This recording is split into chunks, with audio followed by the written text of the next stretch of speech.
Welcome to the Online Entrepreneur Experience podcast that details the ins and outs, the how-tos, and the ups and downs of living a life of an online business owner. Hey, what's going on, guys? Welcome back to another episode of the Online Entrepreneur Experience. With authority. Did you guys hear that? Authority. That was with authority. Did the camera move and everything? Yeah, there wasn't a rumble, but I think I felt it all the way over here. Like that's like you almost laid that hammer down, bro. Yes, I'm excited. I've got kind of a new background to my office here. I'm standing now. I chose standing because now I can bring you more energy. So expect a lot more authority slaps on the table. Renee's trying to pick up for me because we all know I lack energy and excitement and enthusiasm. So I really appreciate it, bro, that you're standing up for me. I'm standing up for you. I'm standing up for everybody watching. So I want to talk to you guys today about scaling your business. Some of you might not have a business, and that's okay because all the knowledge that we drop is for everyone, business owners or not. So I'm Deuces. It applies to life. Like the principles apply to life as well, right? Like all success, of life. right? Can I intro you now, or are you going to interrupt me for the second? I'm going to fucking interrupt you, Samar. I'm not important enough. Don't tell people who I am, okay? Okay. What do you think, nameless man? Sorry, bro. I'm just, you got me all pumped with that slap, bro. Like, I want to get in it. I'm sorry, bro. I'm sorry. It's all good. All but good. I'm pumped. Like, honestly, like scaling anything in life, business, life, fitness, whatever. Just everything. I think, and Renee and me talk about this all the time. We're just like scaling. I think that's what life's all about. It's just like if you find something good or you find something that's like working in rhythm, like get more of it. Like like the world is so freaking abundant. There's no scarcity in this world, only in our heads. And it's so abundant all around us. It's just about being able to grasp that concept. I know, like Renee and you were just kind of talking about that, like how some people just can't grasp the concept that there's so much abundance and how much you can raise the level of things, right? Yeah, it's amazing when you start to really think about how you can scale your business, Scaling. or even scale your fitness level, or how you react with your children or your spouse or whatever. Scaling doesn't necessarily mean bigger. It just means better. That's how I look at it.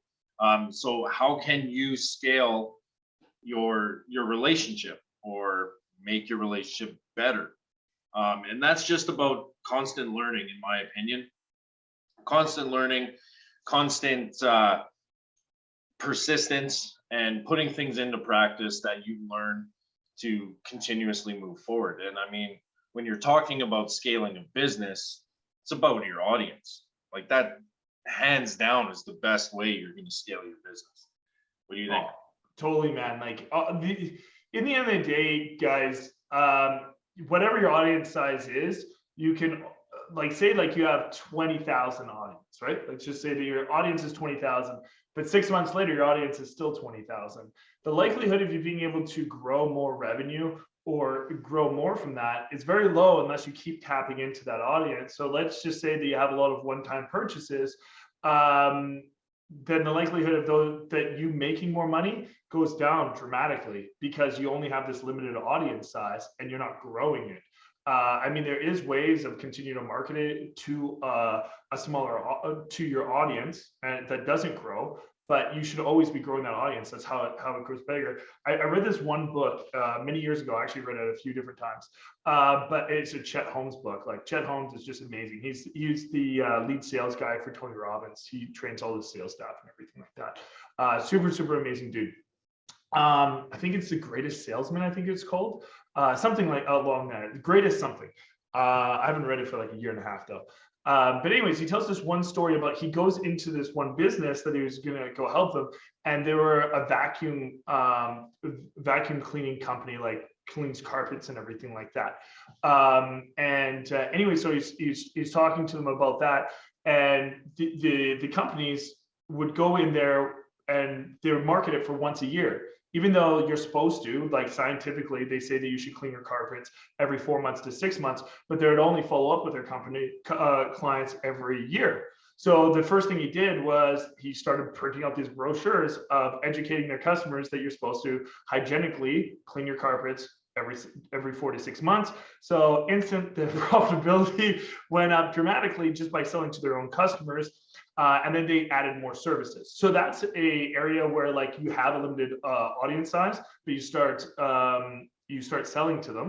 But if you grow that audience, not only are you making more money from the people that you're selling, where you're scaling that because you scaled the amount of offers that you had, but you also scaled your audience so you can make more offers to the other ones. So there's two different versions of scaling, but I would say by far the easiest way for all businesses in essence is to scale their audience. If you don't have a growing audience, you have a dying audience, and eventually you all have a dying business. Yeah, I totally agree. There's what is it, 5 different ways that you can actually scale a business. You can go up market, down market, adjacent market. You can go broad or narrow. So an example of that would be, let's say you owned a hairdressing company. Something that is up market would be finding bigger, more corporate event type things. You're going bigger with it. You're going up the market with it. Down market is you're niching down. So now you're only going to focus on children's haircuts or women's haircuts. So you're niching down. An adjacent haircut would be anything to do with beauty altogether. So if you own a hair salon, then you can also now offer nails or manicures or what have you. You can go adjacent with it. You can go broad and just offer anything that is beauty related, or you can narrow it down further.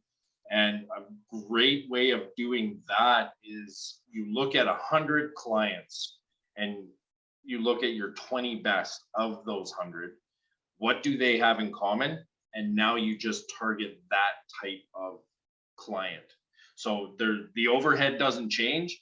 But now because you're targeting the 20 best type of clients for your business, now you just 5x your income with no more overhead than before.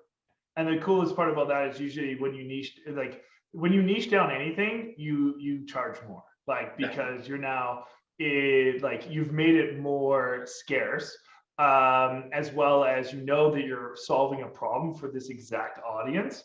And know that you're the best at it generally because this is what you're practiced the most at. So you become like almost the go-to with that kind of, say, haircut. So everyone starts going to you because that you get to make more money and then service less customers at the beginning, but you can gain that by exactly targeting more people exactly like that.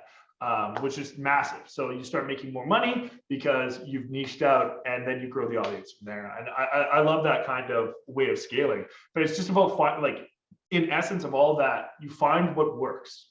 Whatever you do, find what works. And I see this oftentimes with like the practices that Renee and me teach. Is I'll see people, they'll have some success, right? They'll say trade $300 and they'll make, say, $700. And like, sweet, man. You're making like 2.3%, like 2.3 times your money. Like you should scale up. And they're like, oh man, but what if I scale up and I don't make any money? Well, the survey says you're making money from doing this. So why would you just all of a sudden stop making money? Like the social proof is that you're doing it. So it's about scaling at this point in time. And what I often find is people won't end up scaling like the amount of, say, ad money that they're spending, even though the methodology works. And then they'll burn themselves out because it took them too long to hit their goals. So 3 months, they never scaled up, and they'll be like, why am I not making any more money? And it's like, well, have you scaled your ads? Have you grown your audience more rapidly or anything like that? Have you just done more of what was working? And they're like, no, I was doing the same. It's like, that's why you're still getting the same results. So to get more, you got to do more. It's like if somebody wants bigger biceps, they just want to, just get ripped and shredded. Sorry, guys. You do more bicep workouts, right? Like it's not like you do less. Like if you're doing, say, like one bicep workout, one bicep day at the gym every single week, you just do two. Then guess what? Your biceps will get bigger. Like it's same. Exactly. It goes with the same with everything. It is a lot simpler than we make it out to be, but it's just doing more of what works, right? Yeah, it's funny that you My talked biceps, about. they're not funny, bro. Like, Hey. stop body shaming me. Oh, if I was body shaming you, you would know it. But no, it's funny that you bring up the fact that someone, if they make $300 off spending $100, I mean, you just put in $1 and got 3 back. That's the equivalent of it. So why not put in $3 and get 9 back, and then put 9 in and get 27 back? If it's giving you that 3x, what happened was they started their business, they grew their audience to this plateau, and they made that money because their audience grew to that point. But then they stopped growing their audience. They stopped putting in more effort for organic lead generating, or they stopped putting money in for ads to help grow their audience. So that's why they plateaued. That's why they only did the one bicep workout. Yeah. And flex that one muscle. Yeah. And they'll probably still have bigger biceps than me, but it's cool. Doubtful. But when you find yourself plateaued, I look at it, it's a really weird analogy that only seems to work in my head, and every time I verbalize it, it doesn't sound that good. But it's like you're in a video game, and your life is a video game. Well, you've mastered level 1. You've gotten to that point, you grew your audience to that point, you've passed level 1, but now you're so new onto level 2 that everything seems foreign again. Everything seems harder, and you got to be more resilient, more persistent.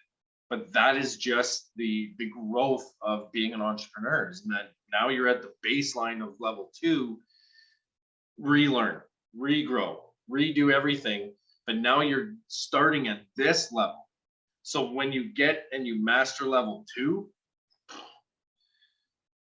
wait till 3 and 4 and 5 and all those other levels that are going to come your way.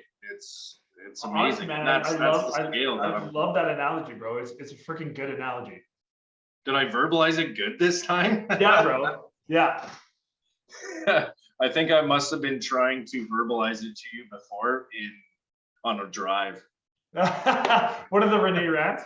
Yeah, one of my Renee rants. No, I totally agree with it, man. Like, you very well articulated. I think everyone can really understand the fact that, like, you move up to the next level, it's going to get harder, right? Like, the bosses get harder, the people that are in the levels get harder, all that type of stuff. And one of the things that I always notice in these games is all of a sudden there's a flashy new toy that you can use in that next level, and it's just like, well, you don't have to grab that flashy new toy. And a lot of times you're worse with that flashy new toy, so then you start dying and all those kind of things. But if you just use the things that got you there, and you just continue to raise your skill level with those things, and just continue to do more of it, you're gonna advance faster than actually, like, going and trying to grasp on a new thing. I find those shiny new toys and finding new objects each level that, like, now you get to see is generally the things that are actually going to get in your way than actually let you advance further, right?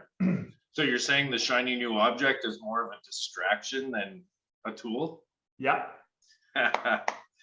Funny how that works, eh? Exactly, because I know myself, and this has happened to me so many times when I've risen to the next level. All of a sudden, I start getting into aligned with new people, and then they tell me what they're doing and the strategies that work for them. And then I'm like, oh, that's really cool. And they're like, oh, like this new software and this new this and this new that. I was like, oh, that's really cool. I should try using these things, instead of just being like, you know what? Like, what I'm already doing is, like, most times, like, I 7x my money with whatever I'm doing, if not more. And it's just like, well, why do I need their strategy if I'm already 7xing? Like, that's damn good. Most people couldn't even fathom the thought of 7xing their money. And, like, so why am I trying something else? It's just now getting in my way of 7xing, because I'm going to probably 0x my money, because I'm trying to learn these new things and optimize these processes that my processes weren't broken the first time, right? Yeah. So when that happens, it's just because they're playing a different game. Exactly. Play your own game and level up in your own game. I think the last time I played a video game, it was probably Crash Bandicoot. Oh man, I On wanted the to play. We PlayStation were supposed to 1. play Mario Kart this weekend, and we didn't. Oh, was that what we were gonna do? Yeah, Sean was like, we had to play Mario Kart. So you almost played video games this weekend. That's an honest lie. It's not Crash Bandicoot. That's what would be the last video game I played? Probably SSX Tricky on PS. Oh, you walk around, you tricky. Hey, you tricky. Hey, I love that game, bro. Like worming on like the snowbird and doing all those crazy. Oh moves. Yeah. I've leveled up pretty good on that one. Yeah. No, it's funny how you can just relay and use other aspects of life into business as an analogy or even as a teaching tool. I mean, for most people, they go onto YouTube and they just start scrolling and watching whatever video, and next thing you know, it's 3:00 in the morning on a work night and they're reading Why Rocks Don't Explode or something weird like that. But we've all been down that rabbit hole, okay? Oh, yeah. It's not weird, it's normal. Yeah. And if it's 3 a.m. and you're down a rabbit hole and you're watching this right now, yeah, I appreciate you. However, the fun toy of YouTube that it can also be a tool for growth. And that's what you're going to find here in this podcast every week is just tools to help you grow and reach those goals. And today's tool is how to scale. It's just about growing your audience. Yeah, massive. And if you guys can master this, you can you're going to be successful. This is it. Constantly be growing your audience. And this is something that Renee and me preach to the people that we coach and mentor on a daily basis. Is focus on your audience, grow your audience, grow your audience. We're constantly preaching on this. So this is not just something we're going to lip service to you guys and tell people other things, nor would we do that ever, but this is the number one thing that we talk about. So just know that this is going to elevate your level, regardless of even if you don't have your systems optimized and everything like that. Growing your audience is only going to expedite the process of optimizing all your processes so you can make money quicker. Yeah, exactly. And I mean, if you're watching this video right now and you're sitting there like, well, that's wonderful, grow my audience for success, but how do I do that? Hit me up in the comments. I'll personally message you myself and give you some pointers and help you out with whatever you're working on right now. Or you could just pay the man. Renee would help you then one-on-one if you paid the man. Mark's the man, by the way. You gotta pay the man. No. Remember, I'm nameless, bro. I'm just. Oh yeah, that's right. You're nobody in this one. That's what happens when you interrupt me, man. I'm trying to be less excited next time. I'm sorry. Be more excited. You need more energy, more excitement. That's awesome. Well, when I finish renovating my office, I'll start standing again. But I just it's just not time to stand just yet. But soon. Yep. Soon we're both going to be standing and bringing so much energy and knowledge, wisdom. Love it. Well, guys, I really appreciate all your time today. I really hope that you got tremendous value here, because this is going to be the key to your success and all your future success and everything. So just remember, if you're finding something that's successful in life, maybe it's eating one meal that is helping you lose your weight. Eat that meal more often. Eat that meal every day. Eat that meal twice every single day. It'll help you lose weight. If you're noticing that your sales processes are already 2xing or even 1.5xing your money, do more of that. You'll make more money.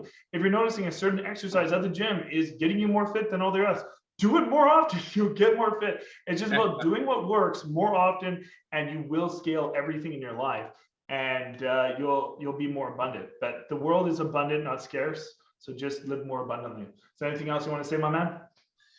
You said it all right there, man. All right, guys. Well, we will see you next week. Much love. Talk soon. See you guys. Thanks for tuning into the Online Entrepreneur Experience. Don't forget to subscribe so you don't miss any episodes that we're releasing and any of these amazing pieces of value that we're giving out. And if you could take the time out of your day and leave us a review, we would be so grateful. We look forward to seeing you on that next episode.